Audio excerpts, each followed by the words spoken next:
Where'll you be going? Texas? Damn, son, where'd you find this? Go on, make it happen. And now here's Steve and Michelle. Welcome from the heart of Dripping Springs. We are Mallet and Michelle, hosted by me, Michelle Lewis, and Steve Mallet. Michelle, how are you? I am delicious. Delicious? Wow, that's a big word. I'm not great. sure I'm delicious. I'm great. Hey, the show today brought to you by M. Elliott Studio, Capital Farm Credit, Economic Power Solutions, and Mallet Integrity Team. Integrity Team. I have a real quick one for you, and then I know you had a story you want to read. I learned something, and you can call me a curmudgeon on this. Did you know that there's a way? Remember, we signed up for a news website. One of our guests told us about a news website. I'm not going to say what it is, and we signed up for it. And they put us into email hell. They were emailing us like 20 times a day, and we would unsubscribe, and they just kept doing it. Yeah. Did you know if you're on your phone and you hit the reply, you know, the little arrow that's curved arrow, if you hit that and hold it down and scroll all the way down to the bottom, you can block that person from sending you any more emails. Did you do that? I've done it 1,000 times since I've learned this hack. I'm blocking you right now. Blocking you right now. But do you see it? Okay, so Block you do sender. the little area. Hit the little arrow and then scroll all the way down to the bottom. Shut. And then block sender, and you will never get another email from that person. Because you know the unsubscribe button means absolutely nothing. Well, you know, they have like sometimes I get an email and you can have it like up at the top and it says unsubscribe. It doesn't work though. I don't think that works. It doesn't work. But maybe it works sometimes, but for the most part. Sorry, Steve, So I'm not there's getting your tip of the emails. day. I've Tip of the blocked day. you. I've blocked you. You blocked me.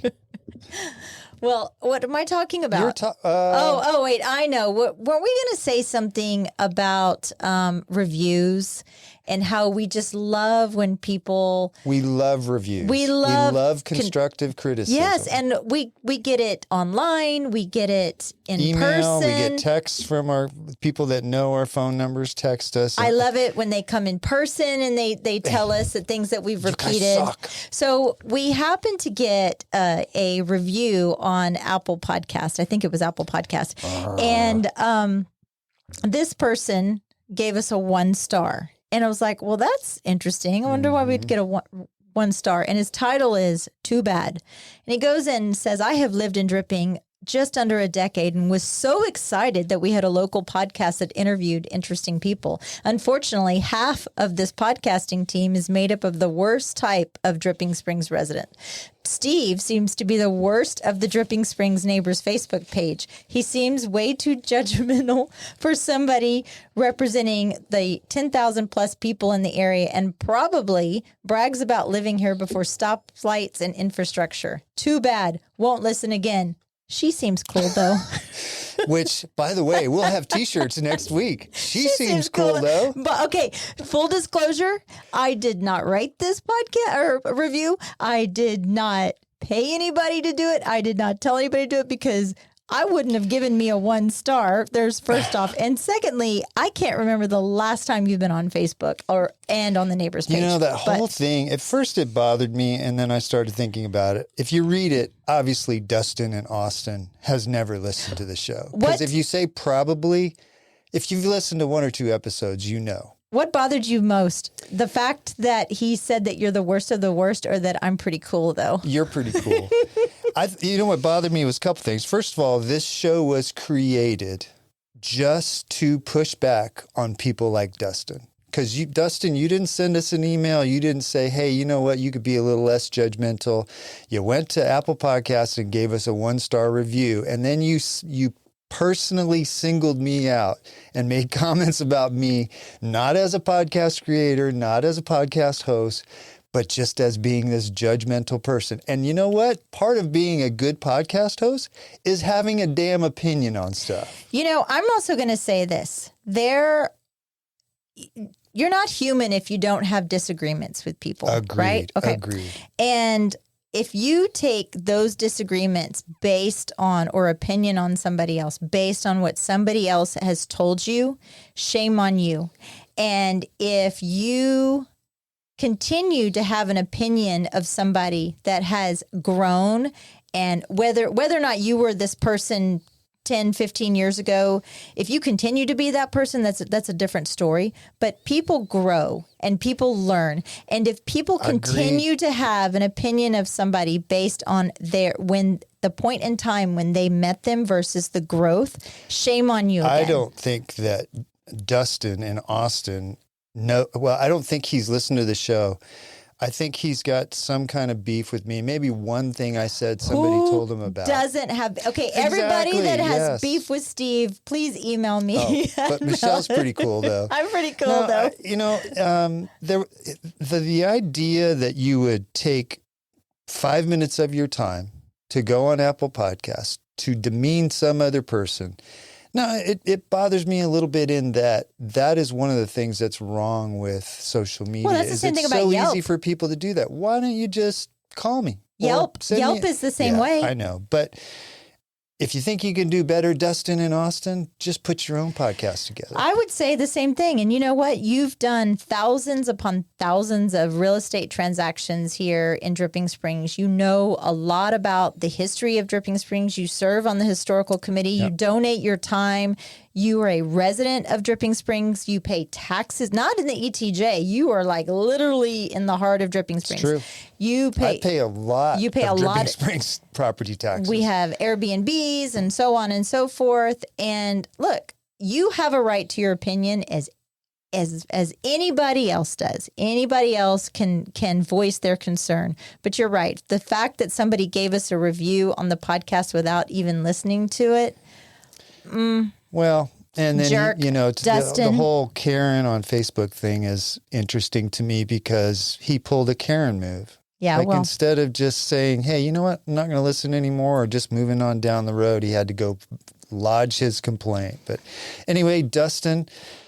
I would like to have Dustin on the podcast. I would love to have Dustin on the podcast. If Dustin from Austin, if that is your real name, I would love to have you on the podcast. Seriously, email me at malletandmichelle@gmail.com. Would love that. I would love to be able to find out what your grievance is. I promise you, we will be nice because we're not judgmental. Yeah, we're not. Well, not Michelle is a little bit, but she's pretty cool. I'm pretty cool though. All right. Hey, is it hot enough for you today? I think today's the first day we've hit 100 degrees. Has it hit 100 yet? I don't know. It's supposed to be, maybe in certain parts of Austin. I don't know. It is hot outside, but I like the hot. I hate the hot. I don't like the humidity, but I like the hot. I hate the hot. Every year it gets harder on me. Hot girl summer. Hot girl summer. But I have an article here, and it's from Spectrum Local News. 2/3 of Texans expect temporary or rolling blackouts this year. That's 2/3 of the people think that the power is going to go on and off.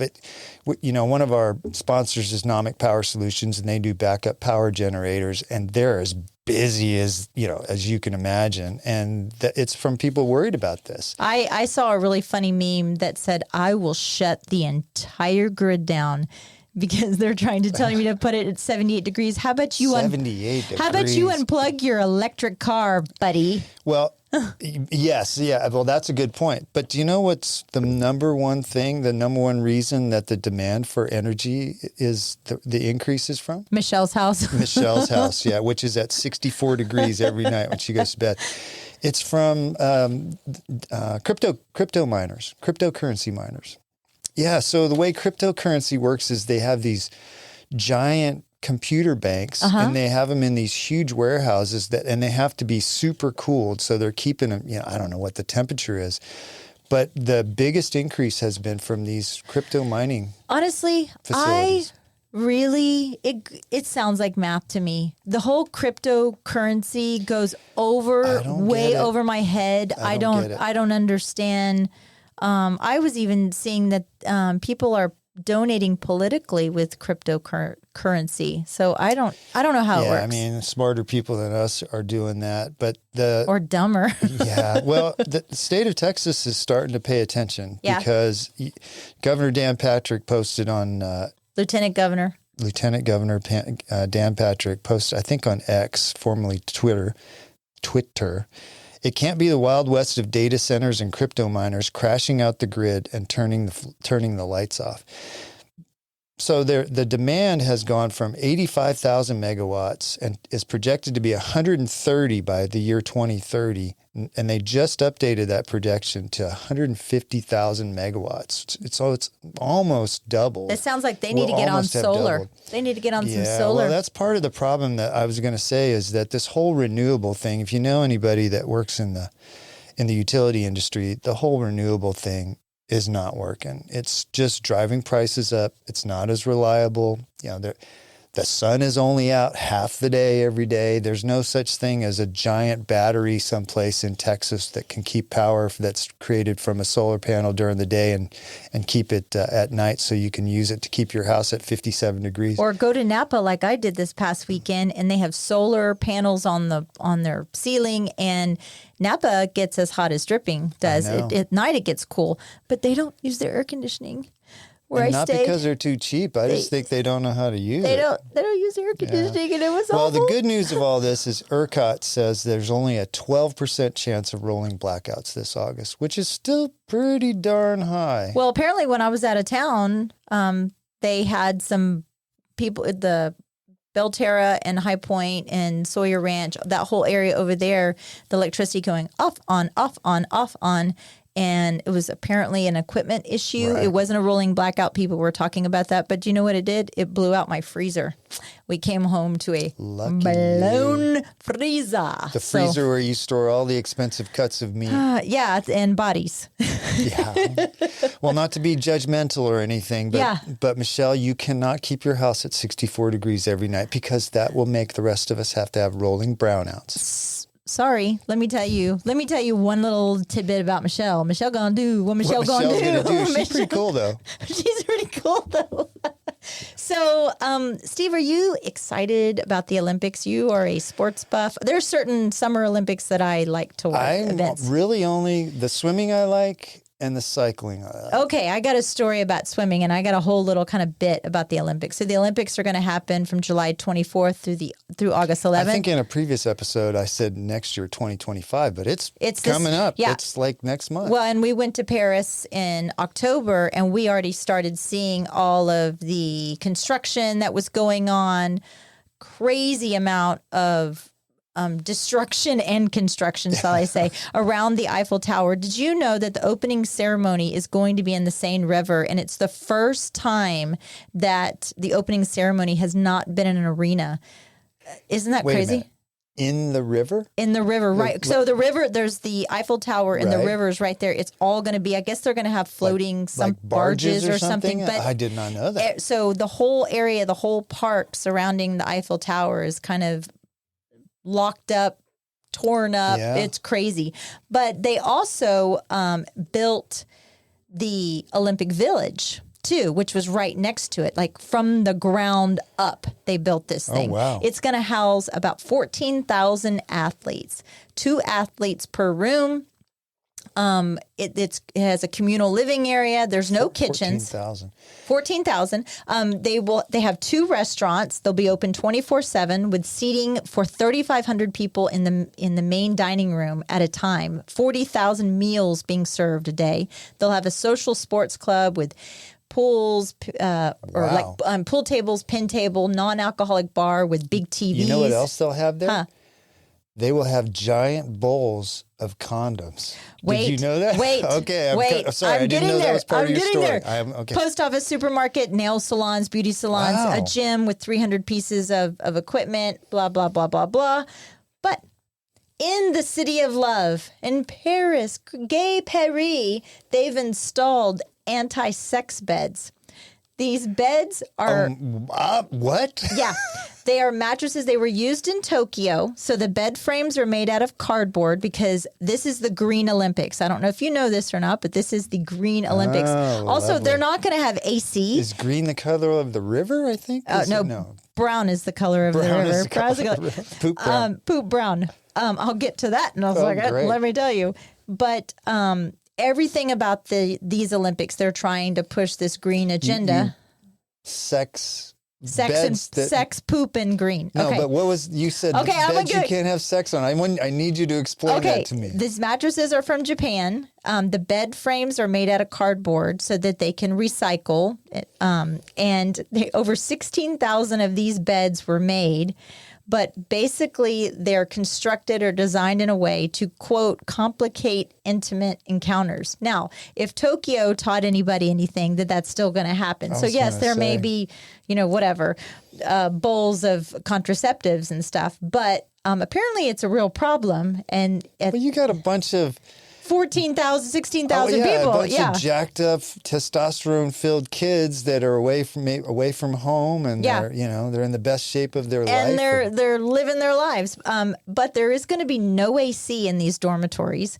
But the U.S. put their foot down and they said, we're bringing our own AC. Yeah, and it gets hot in Paris in the summer.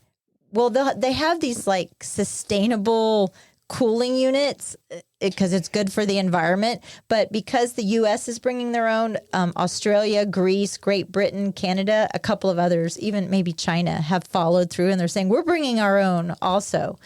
But it's going to be interesting. So I still don't understand what kind of mattress can prevent you from having sex with somebody. It's because the cardboard will just collapse. Then you apparently. got a mattress on the floor. Well, I don't think that stops you. So there's 2 people per room, okay? But then in Tokyo, these athletes figured this out and they were posting videos of them jumping on the bed. To break the frame? I don't know. Here's another thing. I just Do read you it whatever. have to have a mattress to have sex? I'm not sure that's true. I don't know. But this is it's the Green Olympics, but going on with the Green Olympics agenda, the Seine River. You're a big swimmer. They're supposed to have open water swimming events there. They have spent sworn that river will be clean by the time the Olympics come, or clean enough that it will be safe to swim in. Well, they have spent over €1 billion cleaning this. The citizens, and I can attest to this when we were there, we were asking several Uber drivers, the citizens are ticked off that they have spent all of this money getting it ready for the Olympics when they have been begging for them to clean the city up, clean the Seine River up. But both the president of France and the mayor of Paris said that they are so confident that this river is going to be clean that they are going to swim in it. And there was a protest. It just happened, but it got postponed a little bit. And it was called the Poop Protest of Paris. Okay. How do you say that in French? The Les Poupous. Les Poupous I don't know. Proteste. But the way the sewer system is set up in Paris is the sewer systems are all underground. And when it rains, the sewer overflows and it flows into the Seine. But there's high levels of E. coli in there. But if bacterial levels raise too high. No levels of E. coli. Thank you very much. Let alone high levels. But did you know that the triathlon, if the levels are so high. There's no A in the middle. It's triathlon. Triathlon? Triathlon. Triathlon. Triathlon. It's like when you say realtor, there's no A in the middle. It's triathlon. Triathlon. Okay, the 3 race thing that happens, if the bacterial levels are so high, they're going to have a duathlon. Duathlon. So they're not going to have the swim. If the levels get so high. Yeah. But there's like a 5K swim and a 10K swim. I think there's a 1,500 meter swim, all supposed to be open water. They're looking for alternate ways, but I guess they could move it out to a lake or something somewhere. Well, funny you should say that because I didn't realize this. I thought when a city hosts the Olympics, like all of the events happen there, but like the surfers, for instance, the surfers are surfing in Tahiti. Oh, I didn't know that. I thought they would have found some place on the coast somewhere. They're surfing and they don't have an Olympic village there, so they are sleeping on some cruise ship or something like that. Interesting. But it is pretty cool. One of the other things that I read about the Olympics is that more women than men are competing in the Olympics this go around. And I think that's fantastic. Isn't that cool? And it's very cool. Women were first allowed in the Olympics in the year 1900, when Paris hosted the Olympics. No way. So That's isn't that cool? Yeah, I got a couple things about that. the Tour de France has always, which starts June 29th this year, always finishes in France, in Paris on the Champs-Élysées. And they had to move it this year. I think for the first time since World War II, it's not going to finish in Paris this year because of the Olympics. Oh, I wouldn't go into Paris at all right now. But Yeah. it's so I was looking at like some of the events that they're going to have, and Yeah. what is I guess you look forward to Cycling this. is my favorite one. There's the an Olympic Olympic cycling road race is phenomenal. I mean, they're all pro riders, but it's the best pro riders. And do you in like the to world. watch the swimming? And I do like to watch the swimming. I like, mostly the freestyle events, but those guys and women, they're so fast. I love to watch the swimming and the gymnastics. That's like one of my Gymnastics favorite. is cool. And the opening ceremonies are always like just amazing. Watching all of the athletes come in. Yeah. And so One of the sports, women's cycling and women's swimming, which I will watch both of those. The competition has gotten so good. Those are really exciting events. Did you see the event that happened? I think it was this weekend where two female cyclists, they were on the road, and one of the cyclists, one was in first, one was in second, and she kind of pulled over a little bit to her, what do they call it, the lead car, to talk to somebody, Yeah. and his car clipped the bicyclist. see and that, yeah. that was awful. Yeah. I mean, they're, when they do these professional races like that, there's big convoys of cars. It's very dangerous. But, I watched a women's cycling race. It was the final stage of the Tour de Suisse. And it was one of the most exciting bike races I've ever seen. Really? And it was a women's race. Yeah. The men's race was really exciting too, but the women's race was more exciting. Well, here is a sport that I could get into. Okay. I don't think it's an Olympic sport yet. And if it is, God help this world. It's the hobby horse competition. Have you ever heard of that?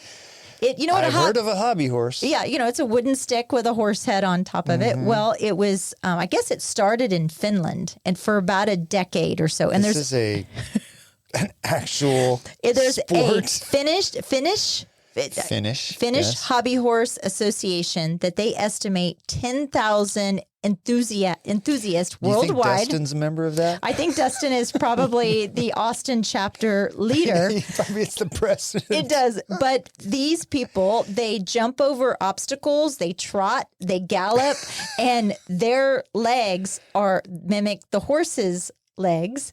Are they in one of those costumes where there's a guy in the front and a guy in the back? It's one person, and they have the stick between their leg, and they're and then they jump over these. I wonder if these people know there are any other sports in the world that they could partake in. The parody videos of this have just been amazing. You're going to have to pull some up It's someday. just- I it has just been can't amazing. imagine that you get to a point in your life where you go, you know what? I want to be the hobby horse champion of the world. Mom, will you support me? And Get they're a like, they talk College about scholarship. they say, it's not a very competitive sport, and it's not very, you don't have to be very athletic, and there's somebody having an anxiety attack They after have to go because perform.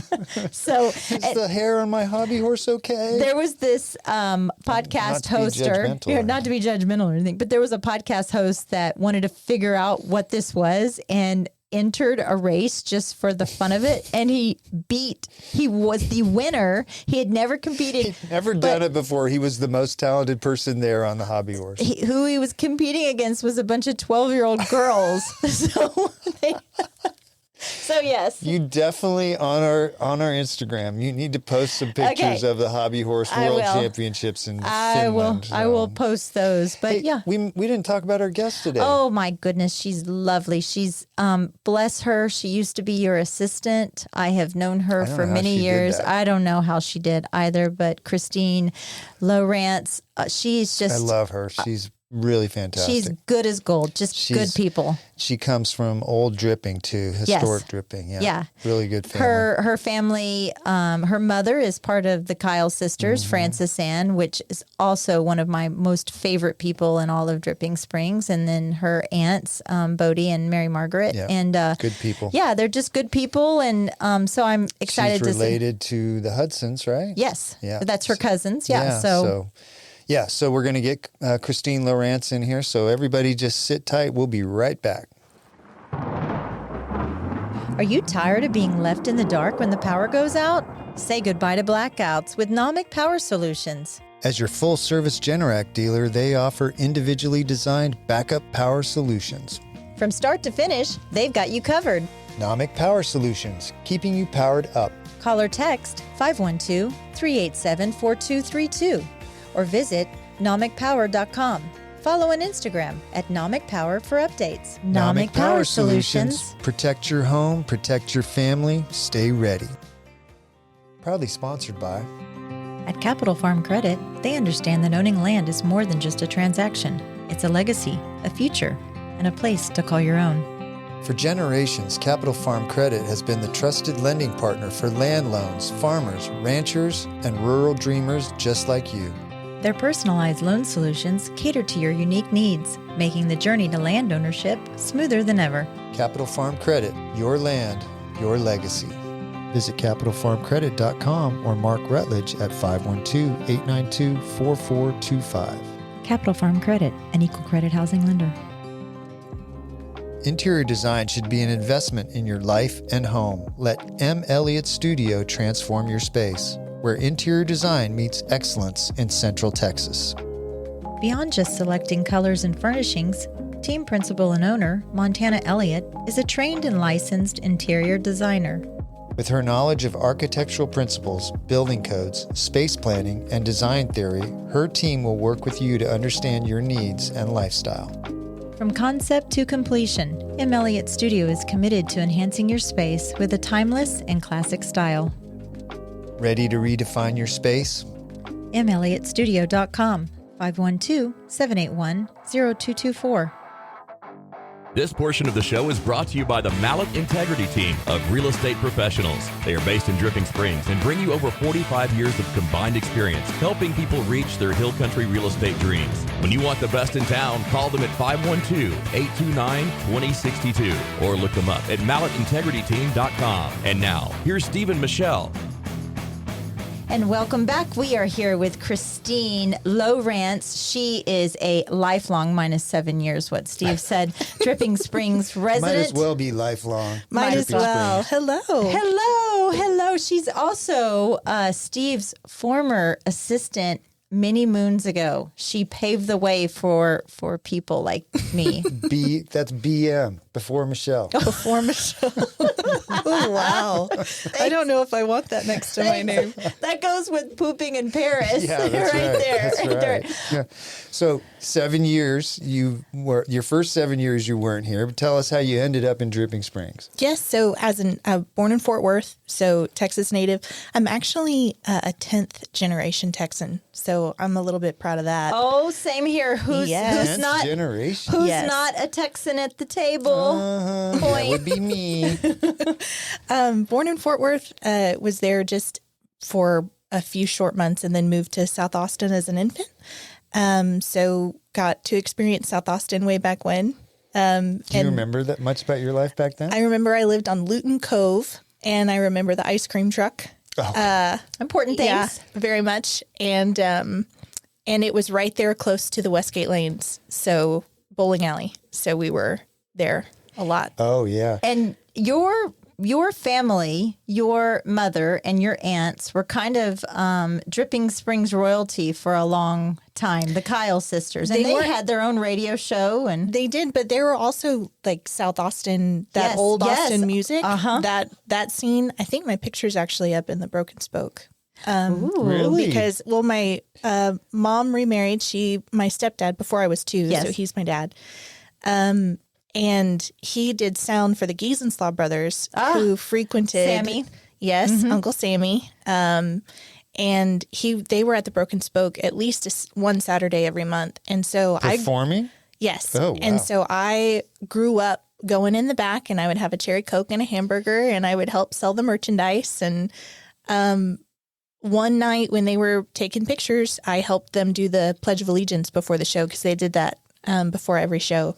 And that picture is somewhere in the Broken Spoke. Oh, That's wow. cool. And I bet the bathrooms look exactly like they did when you were there when you were little. I have no doubt the shower curtains. the shower curtain bathrooms. Yes. Oh, That's my only goodness. like the 10th time you've mentioned that on this podcast. It It's is- made a big impression on you. You know Michelle. what? It is disturbing. I bet It's really tough, and I'm not a small person. I'm 5'10", and so my knees never Yes. like I couldn't fit. I told you this.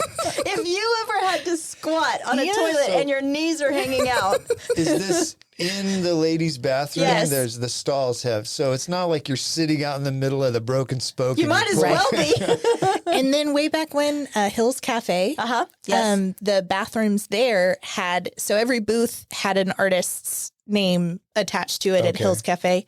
The bathrooms, the ladies' bathrooms, had mom and her sister's names on them. Oh, the wow. stars. So they Hills had Cafe. stalls. I drove by that about two weeks ago, and it's a shame. It's just now it's got graffiti all over it. I guess they're going to tear it down and build something. That's wild to there. I know. think about. That was an Austin icon. Yes. I'm surprised that they let it go down that far. Yeah. So graduated from dripping. I sure did. 2007. And your brother. My brother came a few short years after. He and I were never in the same school. We're 3.5 years apart. So he was class of 2011.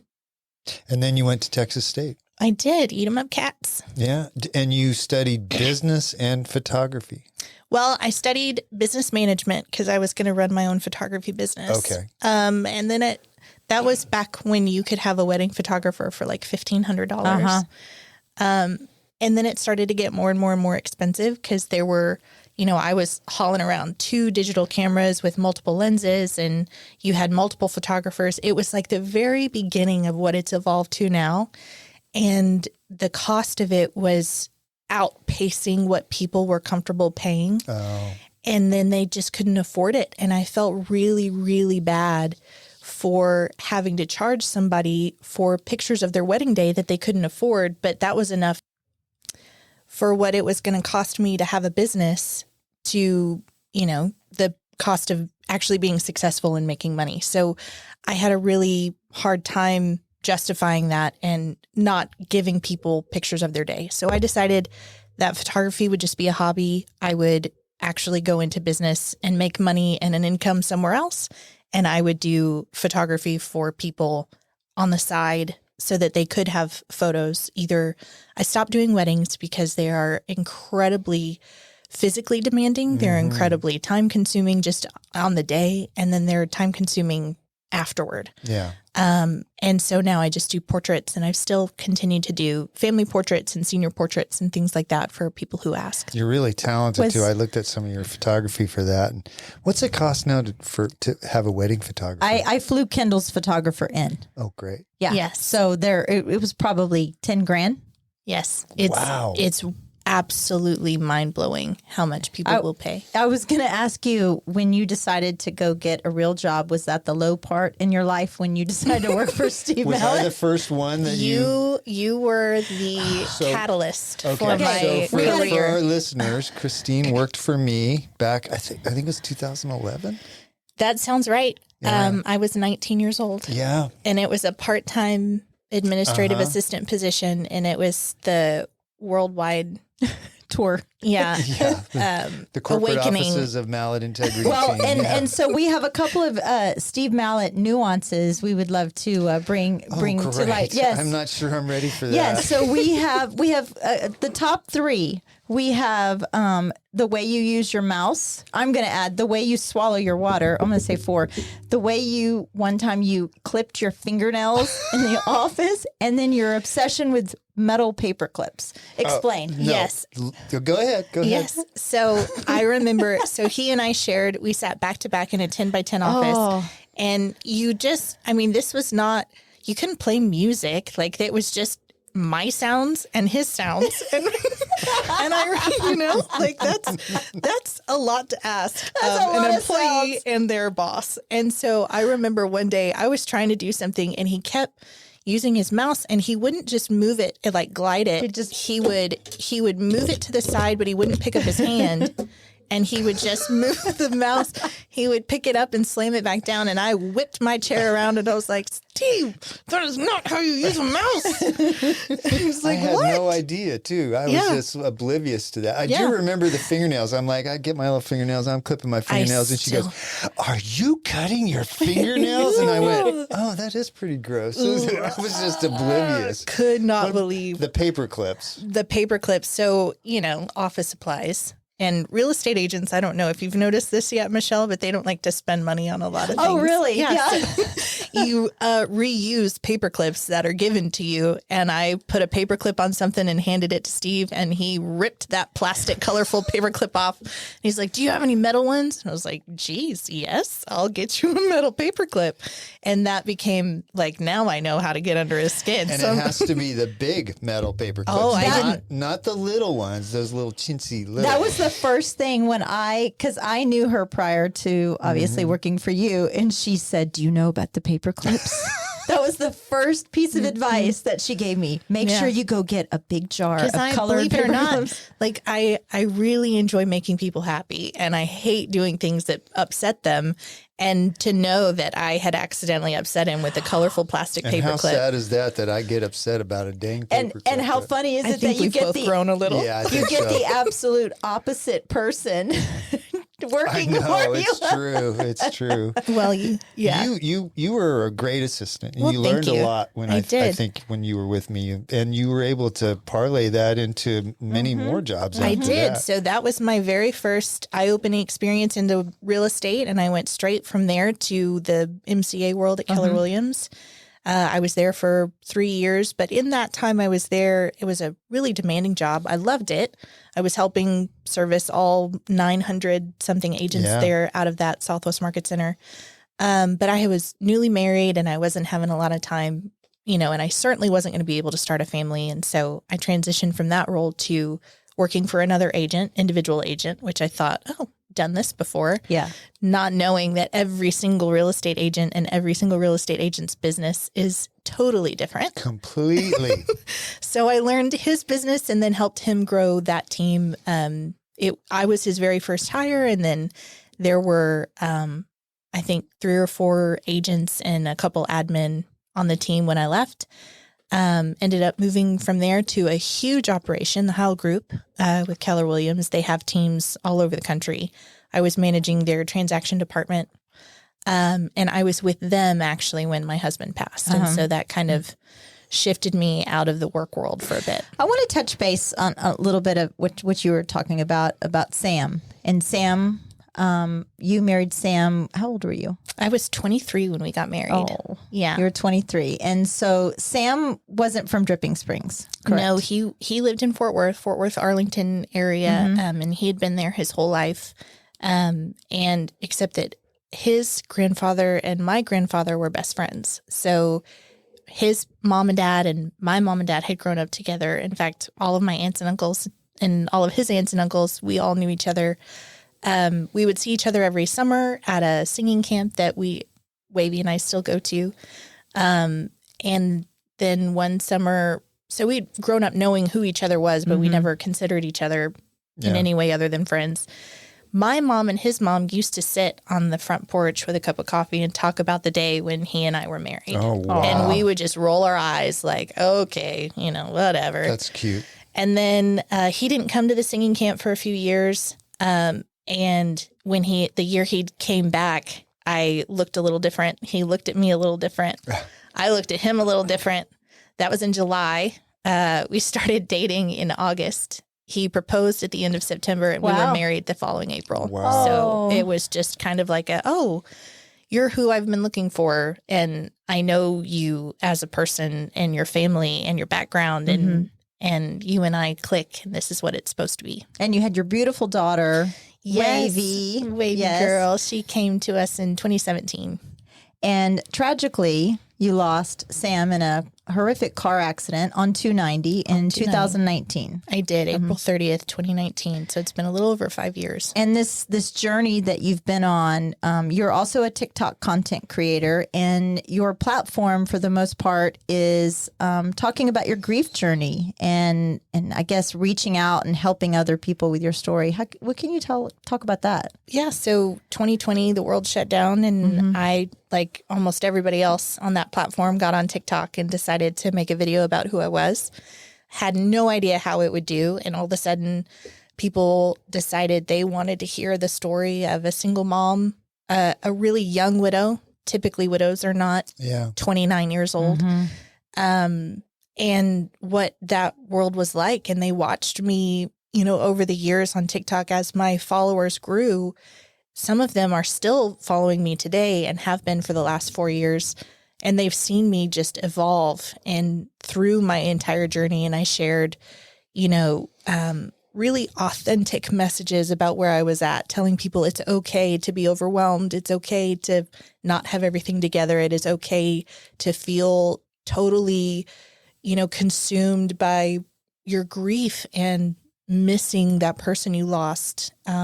It's also okay to be happy. It's okay to find joy. It's okay to celebrate things. You don't have to be sad just to honor that person. I think that's huge, because I think some people do think if I do feel happiness when they're gone, that they are betraying them somehow. And that's very powerful and hard to overcome. I follow a counselor, Matthias J. Barker. He's out of Washington State, I believe. But he had the most beautiful analogy. He said that some people in grief, they feel like tea in a teacup, and the more that they live, the more it dilutes that tea of that memory of that person. But in reality, we're not cups. We're not finite. We don't have a limited amount of space. We're more like a tree. And that person in our life becomes like the roots, and our branches and our leaves reflect how they have shaped our lives. And that helped tremendously, because I was afraid that if I make memories with somebody else, if I go on living my life, if I change the way my house looks, if I move something that was there when he was there, then I'm slowly chipping away at his existence. And that's just not the case at all. That's huge. It's almost like we need to let that sink in. That's huge, because I think a lot of people have that same experience, and they don't know how to deal with it. It's not just hearing it and then it clicking. It takes really living that for a while for it to take effect. Yeah. So when you started your TikTok, Sam had passed about 6 months-ish maybe before? I want to say about a year. A year. I was a year into the journey, which is kind of pivotal, because that first year you're in a fog and you're just kind of floating, and you're going through all the first of this.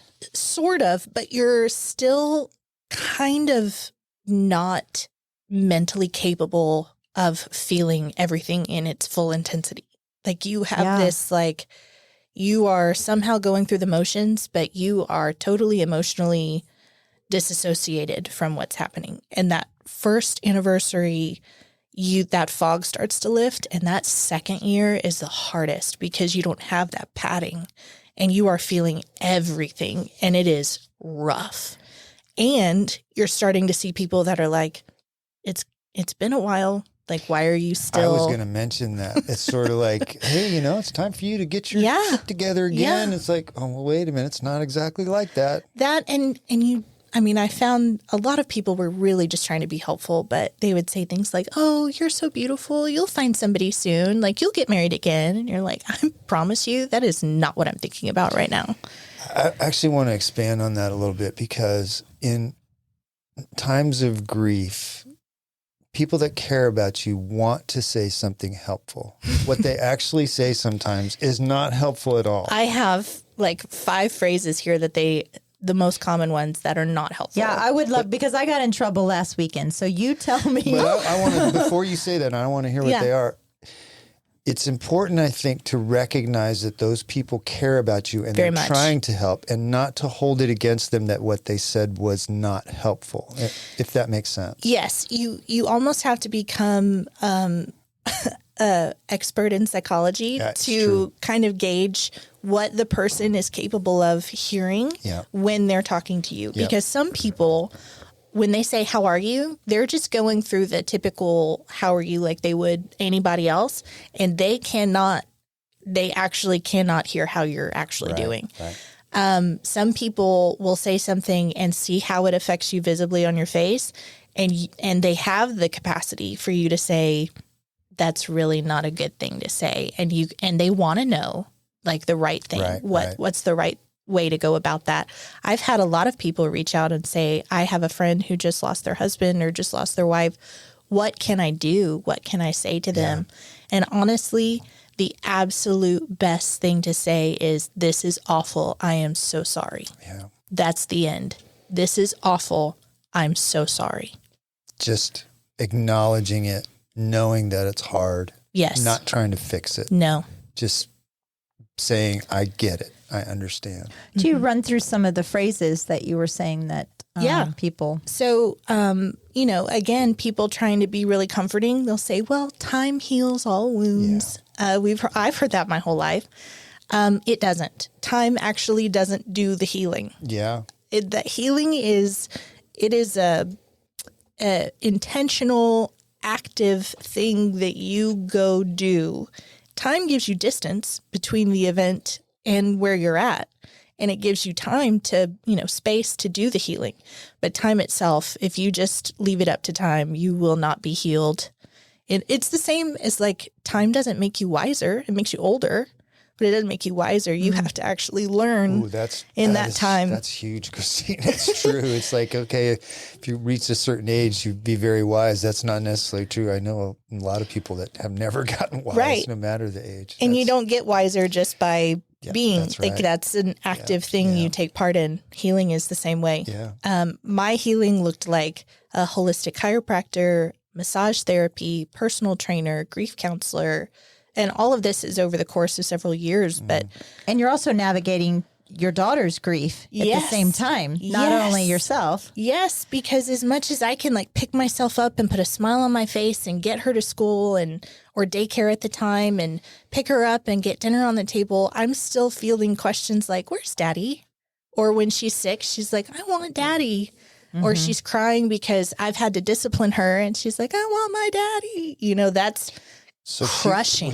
how old was she when he passed? She was 19 months, so she was almost 2 years old. So she has vague memories of him, probably. She does. And we have, thank the Lord for technology, because I have videos of him and photos, and he was a barbershop singer. So I have songs that he recorded, and he was practicing. I wouldn't say actively practicing. He wasn't sure if he was called yet, but he was giving sermons at church. Wow. So I have recordings of him speaking and all of that. And so she's been, she's gotten to see Exposed to his him. voice. And Yes, all of that. So she misses him by what she knows of him. But I mean, she didn't, even as a young child, she knew he wasn't there. And it was just like this void that I couldn't fill. What do you think was the biggest thing that surprised you about grief? That it's not linear.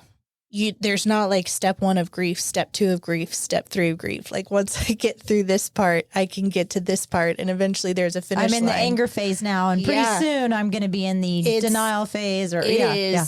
There's, I think, like 6 or 7 phases of grief, and they do not go in an order. They do not go one at a time. They do not happen conveniently. And Sometimes they happen all at once. all at once. I used to tell my counselor, I feel like I have whiplash from going between these emotions so quickly. And somehow you are doing that. Like imagine doing all of that and what you do day to day.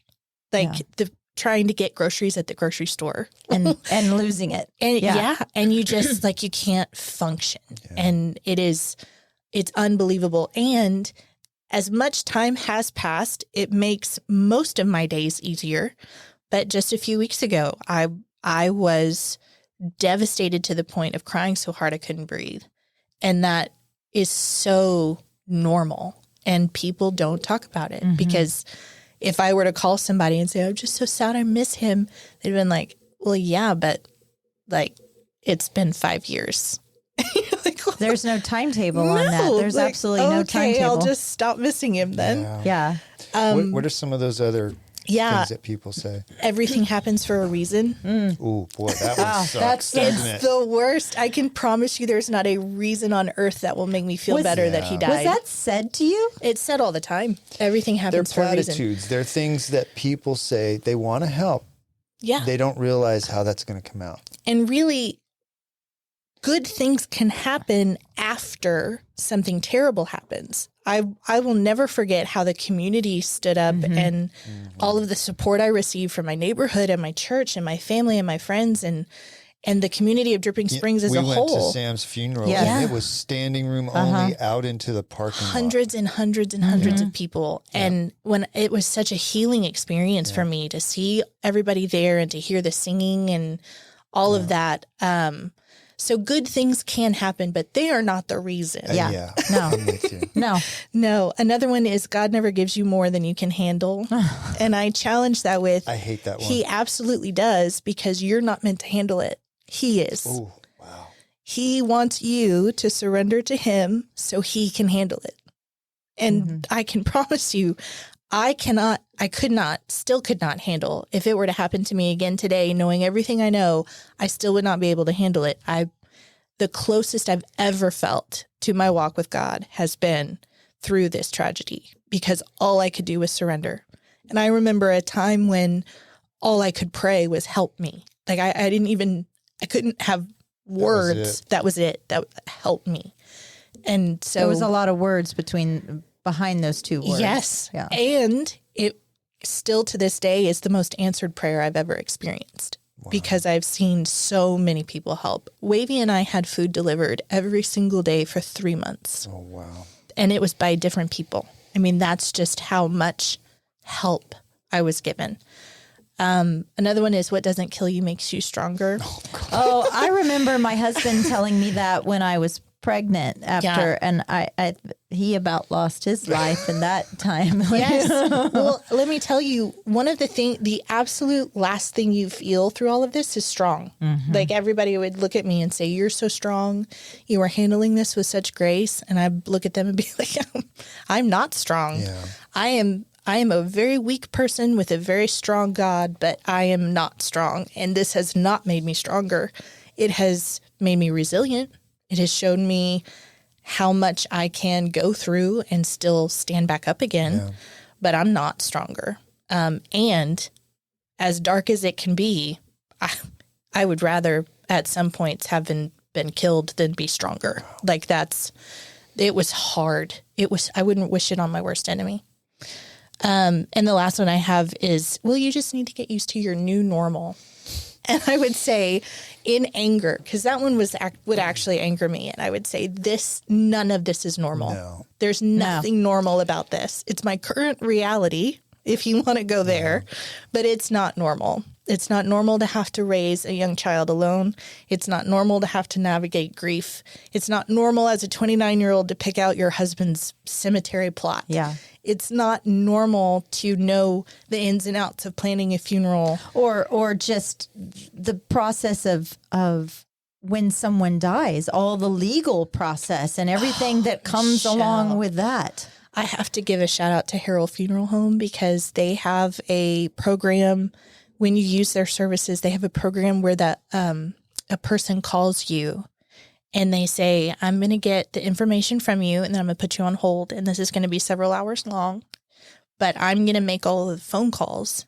And I'm going to repeat all of the information over and over again. And when they need you to verify or to confirm, I'll bring you on the phone. Oh, wow. And then I'll continue with the process. That keeps you from having to say, Sam Lawrence died April 30th, 2019. I mean, because you're having to do this in a matter of weeks afterward, and you don't even know who to call. And they have a whole list, Social Security office, I didn't even think about the business I of didn't think about death that in that either. sense. Yes. And so they set all of that up for me. The woman on the phone was so sweet. I gave her the information and then I'd get on hold and I could just sit there and stare at a wall, or I could eat something, or I could do whatever. She'd come back on and she'd say, Christine, are you still with us? Yes. This is so-and-so. Can you confirm that you are so-and-so and you want this to happen? And I'd say, yes, I confirm. She'd go, okay, I'll be right back. And then she would finalize that and then move on to the next call and the next company. And that was massive. That's a small, huge blessing in the midst of just such tragedy. Yes. That you were able to not have to repeat this horrific story, this date Yes. over and over again. Because it's not like you're not going to not remember the date, right? And let me just repeat it 400 times to somebody. Wow, girl, like being as young as you were and having to navigate and having to navigate all of that. And now, just to kind of bring it into life that we are today, you're navigating the dating world, which equally sounds horrific. It's the worst. The people out there that I can't even imagine. I can't. Are you? It's not a world I ever want to be back in. No. Are you doing dating apps? I have one dating app. I've only ever been on one. Which one is it? Hinge. Okay. And I've it's heard of supposed that. to be better than the other ones. You 'cause hear I'm her not- Texas accent? Hinge. Oh, yeah. Apparently it comes out when I'm disgusted. No, it's... I keep telling myself, I feel like I'm a normal human being. I feel like I'm pretty balanced with a good head on my shoulders. I feel like I've got a lot going for It's me. them. It's not me. Surely there are other people like me on this app that feel like this is their only opportunity. I'm a single mom. Where am I going to meet somebody? Yeah. Unless somebody comes up to me at the grocery store or knocks on my front door delivering my Taco Bell. Like, how am I going to meet somebody? Yeah. And because I don't have nightlife in Dripping Springs is more like evening life. Yeah, and that's true, isn't it? Before yeah, 7. Before 7. And so I'm on the dating apps and you go through this profile, which is so superficial and it's just photos and it's quirky, like answers to prompts. And you think, okay, well, this person looks like we could have something in common. You match with them or you send them, hey, I like you, or they like you first. And then you match and you might have a good conversation in text messages or in the app. Right. Or it could be a, hey, how's your day? Hey, how's your day? And then just end there. Right. Yeah, dry as a bone. So you move on to the next one. And I'm not one to date a bunch of people at one time. And so I take it very slow. And so then the next person, you have a lot of chemistry in the messaging. You're like, okay, here's my phone number. I'll send you pictures of my dogs and, things like that. And then that's all fun, but they never ask you on a date. So I'm not going to be the one to ask. I'm very traditional when it comes to that. Or do you give them your number and they don't send you pictures of their dog? They send you pictures of their something dog. else. They send you pictures of their dog. Thank goodness there's been some law around that. Oh, If is that you right? receive them unsolicited, you can report them and they get in trouble. So Oh my goodness. What is the absolute worst date that you have been on?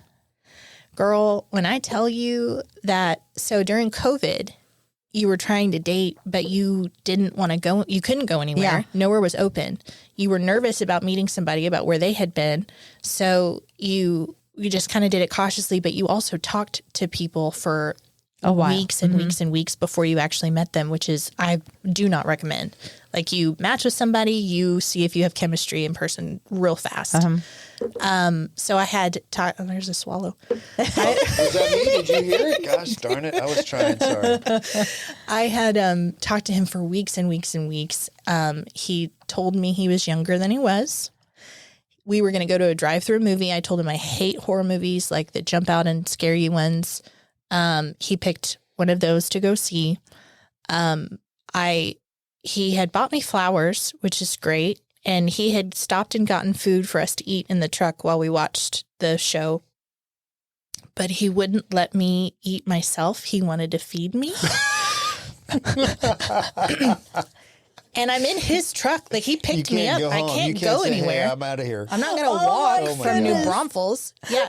So then, Oh no! So then what was the food? I want to know. it was like barbecue, and then No. Yes. I could see popcorn, but even No. that's corn weird. on it the was cob? so weird. It was so weird. He had a bottle of like rosé, I guess, which I don't drink. But I was like, I need something, and I was gonna open it. I mean, I bartended in college Yeah. for years, so I can open a bottle of rosé. And he was like, "Oh, here, let me get that. You're obviously struggling." And I was like, "We're not talking to each other after Ooh, this." Wow. So then the movie's finally over. I do my best not to watch it because I don't want to be scared. And then we're driving on the way home. He drives, under the highway where you are going to U-turn to go Right. the other direction. Uh-huh. He was driving the wrong way in one of those U-turns. And I'm like, I'm a little bit more than a year out from a tragic car accident Car that changed my life. accident, Yeah, no kidding. So I'm like panicked. I scream. I think he gets back on the right road. We don't talk on the way home at all. Silence. There's not even radio playing. When we get to my house, he doesn't even put the truck in park to let me out. I have to Slow literally rolls tuck it off. past the house. Does he kick you out? Let me open the door. And then he had the audacity Tuck to and tell roll. me that I had catfished him, even though we had Oh my God. FaceTimed for weeks. Like I have no reason to pretend to be somebody I'm not. Seriously? Do you find that I'm going to just say the guys, most of the guys exaggerate or lie somewhat, and it's just a matter of degrees? It's like that guy obviously lied a bunch. Are there some guys that maybe fit like, hey, I'm a 6 foot tall Tom yeah, Cruise, yeah, yeah. and they Think look like about they're it as your 5'9" resume. Jabba the Yeah. Hutt? So like some people lie extravagantly on their resume about like being bilingual or experience in this, and some people just really put their very, very, very, very, very best foot forward on their resume. The dating profile is the same. Like they're going to put information out that they could argue is the truth, and then also like you have an expectation around it, and it's not that way. So you just kind of go in with like, I'm going to take this for whatever Take it's everything worth. with a And grain of What's salt. what's the most I guess lied about thing? their height. I was going to say, I- it's got to be their height. And I'm not saying that, men under 6 foot tall are not worth dating. But I am saying that I'm 5'10" and I wear high heels all the time. So I regularly stand 6'1", sometimes 6'2". And if a man is insecure about standing next to a woman taller than him, I don't want to even have the conversation because that's what I'm dealing with. So I don't have to date somebody taller than me, but it's easier because then they're not Yeah. self-conscious when I wear the high heels, and no man will tell me not to wear high heels. Thank you very Period. much. Yeah. Period. T. Yeah, I want to circle back to your TikTok, and the Yeah. TikTok it's hopeful, joyful. Yeah, Is that's that- my handle. Yeah, and so you started doing that about a year after Sam passed. I did. How hard was it to start that? Honestly, I had no idea what I was doing, so there was no pressure around it. I was just making videos, talking to people, and back then it was a lot less spammy than it is now. So the comments I was getting were from people who were just like me, sitting at their home with nothing else to do in the pandemic. And so I actually made a lot of really cool friends at the beginning. And the more videos I would upload, the more benefit I would see for people who were watching them. I would get messages back that say, this video really helped me, or I'm inspired by your courage, or something like that. And so that's really been the reason why I keep putting videos up. It feels very vain to make a video of yourself talking and put it out into the world like, oh, here, this is what you've all been missing is me. But that's not the nature of my videos at all. In fact, I always put one up and I think this won't do anything. And that one seems to be like, recently I've just been doing ones where we slow down and we take deep breaths and I saw one of those. yeah. And it's hugely powerful for a lot of people. So I'm looking at you, Michelle. Christine has a video that got 4 million views on TikTok. It's her. It's a split screen. It's her, like, kind of looking like she's looking at a video, which is the split screen. And this guy whacks this big log with an axe and then pulls the log apart with his arms. And she's sort of like, what is I that? just react. And I was like, You're looking at me and telling me the story like I haven't seen. Like have you I seen wasn't. I follow her. Okay. Like I'm not part of that the four. is that your most watched? That's the most watched video, but it has nothing to do with my grief journey. I know.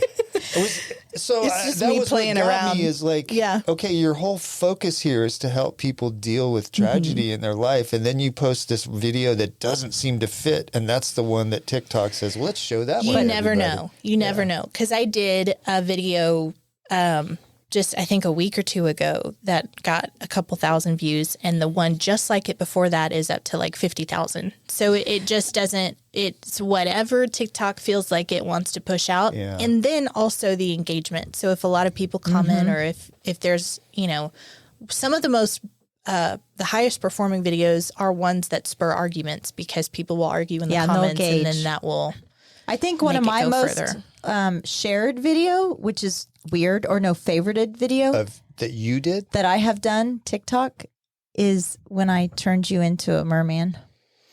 Have you seen that one, Steve? I have seen it. And again, why? Why did you do it? And why did TikTok think they should show that Because to however many thousands of I, people? like Christine was saying, I did not know how or do care about TikTok. I watch TikTok videos, and sometimes things just make me laugh, and I think they're funny, and or a filter is funny. And you were standing there, and I was like, I'm going to turn you into a merman, or it turns you into a merman, and I There's a thought lot of I'm content glad on you TikTok. can have so much fun at my expense. Oh, well, I have a whole other secret Reddit thread that says, okay, good. it says shit Steve says. Yeah, that's a good one. Christine, you've done a lot of videos. How do you come up with the idea for the content? Honestly, I think that's one of the beautiful things about the content I put up there is it's whatever I'm experiencing. So if you see a video of me giving people a pep talk, it's because I needed the pep talk. Okay. If you see a video of me making people slow down and breathe, I needed to slow down and breathe. That's just been if I'm experiencing it, somebody else is, and they may not have the help or the resources that I do. They may not have the money to go to therapy the way I do. They may not have experienced what I have, but they also may not have what I have. And so if I can share what helps me, then maybe, just maybe it will help somebody else. Well, and also to be clear, we talked about this before we got on air, but there are hundreds and hundreds of content creators out there. And I asked you, do you get paid for this? And you said something to me that I thought it was very authentic, but I also feel like you have a craft and you have a gift that I think that you would be authentic to yourself, that I don't have a problem if somebody like you was getting paid, because I don't think you would buck against, I don't think you would, what's the word? I don't think you would split your morals for a paycheck. And so a lot of these content creators, they're pushing something, right? And you know that they probably don't really believe it. Like, okay, I watch her occasionally, Mama Tot. I started watching her Way and then back when. way back in, and her content really started changing, and you could start to She's see. chasing the algorithm to make more money. I guess so. I guess so. There's Yeah. also that Justin Danger Nunley. He's so funny. He's so funny. is. But I feel like somebody like him, he's kind of remained who he has been. Right. So why would you consider it? Would you and do you even know monetizing it? And do you even know how to start in that sense? So I would consider it if it meant that the authenticity could stay there. I never want to make a video for money. I want to make a video because it might help somebody. Yeah. And, there's the TikTok shop where you can, make a video Yes, about uh-huh. products. I would only ever do something that made a big difference. I don't know if you have seen the videos on TikTok about the vibration plates Yes, that you stand uh-huh, on. yeah. I bought one. It has changed my life. Well, then put it on there. Well, I don't want to Because you know what? I thought about buying one. And if you put one on there, I would buy it from Right. you. It has The regulated the stitchy. I bought Right? that. It has regulated my nervous system Wow. to a point that I can't imagine my life without it now. I sleep harder. I'm not anxious as much. Like it's crazy. Because Steve, I buy all the stuff for our short-term rentals and things like that. And I bought these rugs, and Steve goes, "Why did I get a charge? Why did I get a $300 charge from on TikTok, Michelle?" It's like, it's China. Be quiet. China is It'll be stealing here your in, information. it'll be here in 12 to 14 business days. But I mean, you've bought stuff off of Instagram before. It's I've just bought another a lot of stuff off Instagram. It's another platform. Yeah. You know, we had Clay on from the Baptist Church a couple weeks ago, and The poncho I shirts. figured out that that Poncho, which is a men's shirt company, targets guys our ages, because everybody I know that's from 40 to about 65 is wearing Poncho clothing. I hate to break it to you, but everything you see is targeted to Well, you. I know, but Poncho seems to have it really They dialed in. They Yeah. reeled me in. I think I bought like 8 shirts from them. So, and the day Clay was on, we were both wearing the exact same. Oh, they were wearing the hilarious. exact same pants. That's The so Khaki exact. pants, black Yeah. button, pearl snap shirt. You are a yeah. marketing division's dream. I know. I'm a sucker. But, you mentioned in your bio that you would maybe want to be a trauma coach. What is So, that? And tell us about it. I've been just kind of researching that a little bit. You don't have to be a certified psychologist or psychiatrist. You do have to go through training on what to do. But I had somebody, it was this person is so near and dear to my heart. She used to be a boss actually at Keller Williams. But she's just always been such a sounding board for me. And so we went several years without getting to talk to each other. But we recently reconnected, and I was showing her pictures of my life, and she looked at one and she was like, "I just don't even recognize this picture of you." And I was like, "Really? Like, it looks like me to me." And she's like, "You know what it is? I don't recognize you without your smile." And I was like, wow. Wow. That's incredible feedback to hear. Yeah. Is somebody who has known me as much as she's known me, obviously not in the last recent years. Yeah. But she just knows me so, like, my smile is just such a part of me. Like, that was an incredible compliment. She was the one that mentioned a trauma coach. And it's really somebody who just walks people through grief and the aftermath of experiencing trauma. And it's not necessarily therapy or counseling, but this is a very real experience. You know, what you see and what you feel in this moment is exactly what a lot of other people are feeling. You are not, alone. This is not a one-off situation, and it will pass. Like, this is not forever. It's funny about trauma in that, the worst thing that's ever happened to you is the worst thing that's ever happened to you. And trauma can come in so many forms. It can be somebody, losing their loved one. It could be loss of a career. It could be, your house gets foreclosed on. There's all these life events. And if it's the worst thing that's ever happened to you, it could just blow your life up. Absolutely. And somebody like you can help them Absolutely keep going and get through it. And Christine, otherwise they can feel lost. Well, for sure. Christine, do you feel like because you lost Sam when you were so young and he was so young, that you have to live almost 2 lives? Ooh, that's a good question. You mean like the me before and the me after? No, the Sam that hasn't is Carrying on not. his legacy also while building yours. Yes and no. So I honor him in several ways. One is, and I tell this to people who I start to date, you're never going to hear me say anything bad about him. That doesn't mean he was perfect. That doesn't mean we had a perfect Nobody life. is. It doesn't mean that you're never going to live up to him. It's just the way I honor him after death. I don't think it's fair of me to talk about all of my grievances that I had when we were married. But my daughter Waverly is so much like him that between her and his parents that I still have a really close relationship with, and his family that, his extended family I still have a close relationship with, I don't feel the burden of having to be him for her. She is him made over.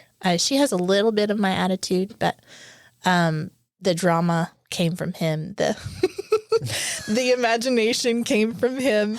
The musical I was ability going to say, came from him. does she have? I Her mean, ear is amazing. but you are very talented as well. I'm talented in a different way. So I can hear music and I can feel music.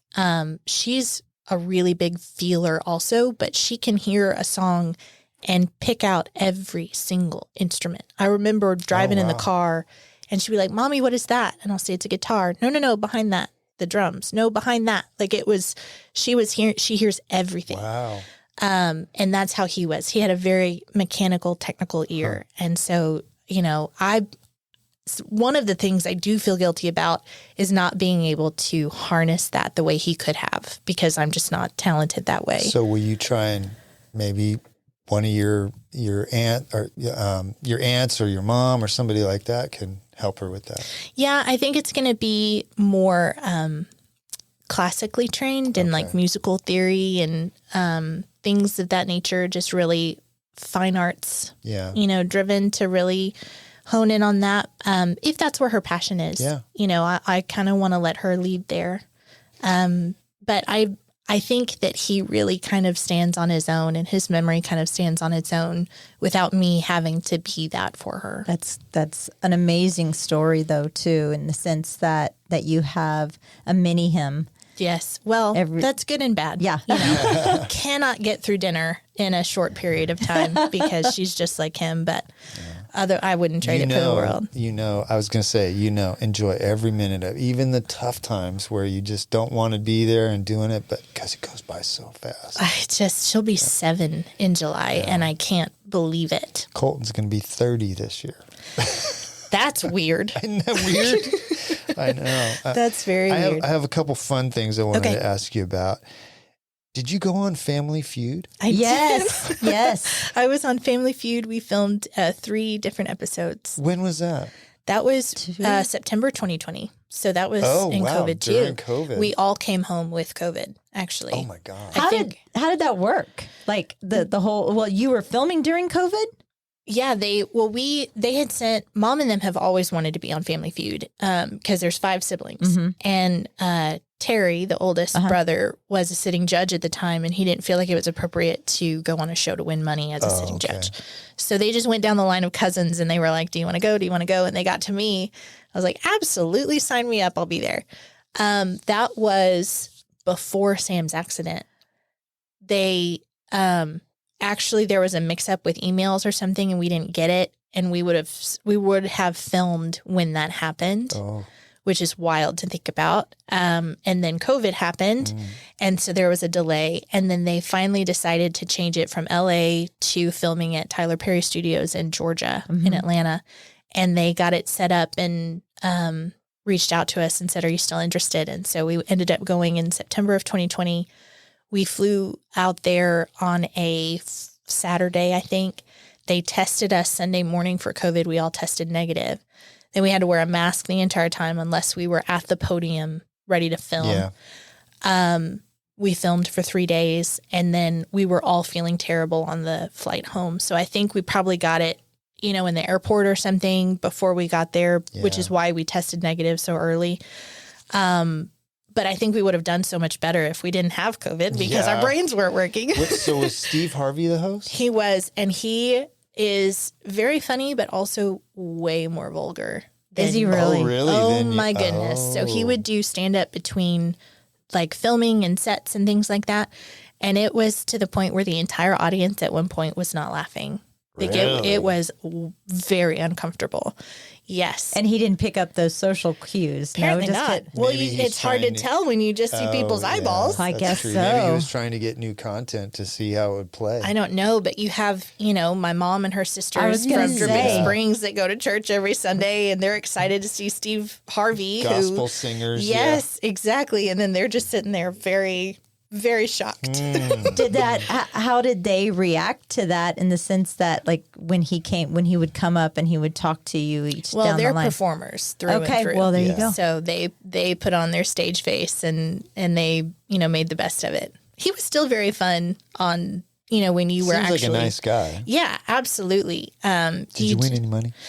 I think we all walked away with like $150. Oh, well. Yeah. But you got an experience. We did, and it was a lot of fun. Yeah. I would do it again without the COVID. Oh, yeah. Yeah.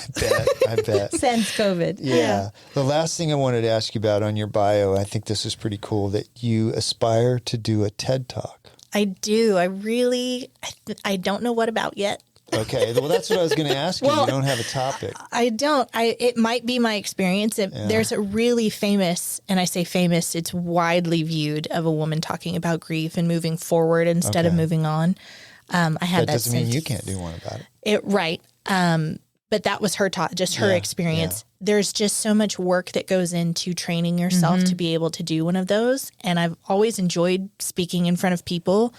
It doesn't, frighten me the way it frightens a lot of other people.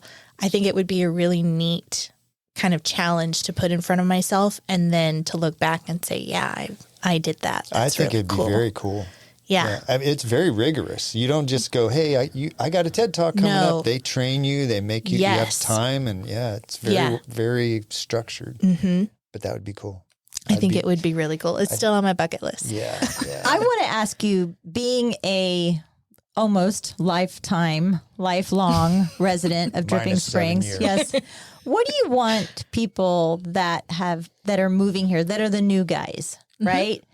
Because everybody was new here at one point. Yeah. What do you want people moving here to know, or that have just gotten here, been here for the last a couple of years or so during COVID and stuff? What do you want them to know about this? This might be controversial. Well, do it. But I'm going to say that they're welcome to be here. No. Yeah. That they are not shunned by any means from being in Dripping Springs because Except they're for not Dustin from Boston. Yeah, except that Dustin person. A lot of people are like, how do you feel about the growth and how do you feel about it not being the place you grew up in? And honestly, there are so many more opportunities and there are so many more resources and there are so many more things that I don't have to drive into Austin for, because as much as I can avoid 290, I will. That it's a wonderful thing. I think it's congested, just like everybody else, and just like Austin, and just like a lot of other places. But the more, the merrier. I mean, there's so many opportunities to meet new, interesting people, and I enjoy not actually knowing everybody the way I did when I was younger. Well, and you and Wavy could really pick up and move anywhere, aside that your mother would hunt you down. But your brother lives out of state. You could move anywhere, but yet you continue to choose to live here in Dripping Springs. It is such a beautiful community. And that's in the sense of not only just the landscape, but the people here. I won't ever forget the way the community stood up to help us in our time of need. And I think that that's not something a lot of people can say about a lot of places. And Dripping is special like that. Christine, I believe you're a shining example of the best of Dripping Springs. I really do. Thank you. And I'm proud to call you friend, and I'm glad that you spent time with us today. I'm happy to do it. Thank you for training me what to do and how to annoy Steve all of these years. I really appreciate your mentorship. You don't need any training. You got it figured out. I needed her Michelle, mentorship a lot, but thank you as well for joining us. We appreciate it. Of course. Thanks, Christine. Ready to turn your land dreams into reality? Look no further than Capital Farm Credit. Need a loan for your perfect piece of land? Capital Farm Credit is there for you. Their dedicated team will tailor a loan to fit your unique needs because your dreams are their priority. Capital Farm Credit, your land, your legacy. Visit capitalfarmcredit.com or Mark Rutledge at 512-892-4425. Capital Farm Credit. Together, we're better. Capital Farm Credit, an equal credit housing lender. Nomic Power Solutions, keeping you powered up. Get to know your local full-service Generac dealer. Cody and Dylan with Nomic Power Solutions are a veteran-owned, Texas-based Generac dealer and installer. Offering low monthly payment options, it's never been easier to gain independence from the grid. Call or text 512-387-4232 or visit nomicpower.com. Follow on Instagram at Nomic Power for updates. Turnkey service including design, plumbing, electrical, and permits. They even offer set it and forget it maintenance plans. Nomic Power Solutions. Protect your home. Protect your family. Stay ready. Elevate your living experience with M. Elliott Studio, your trusted partner in interior design, registered and licensed by the state of Texas. You want your home to reflect your personal style and identity. Investing in a well-crafted design doesn't just beautify your home, it enriches your life. Team principal and owner, Montana Elliott, understands the profound impact of a thoughtfully designed space. From remodeling to full design, M. Elliott Studio is the first step to unlocking your style. Turn your aspirations into reality. Tailored to your taste and desires, M. Elliott Studio will work to create an environment that embraces your style with style. Your space, their expertise. melliotstudio.com 512-781-0224.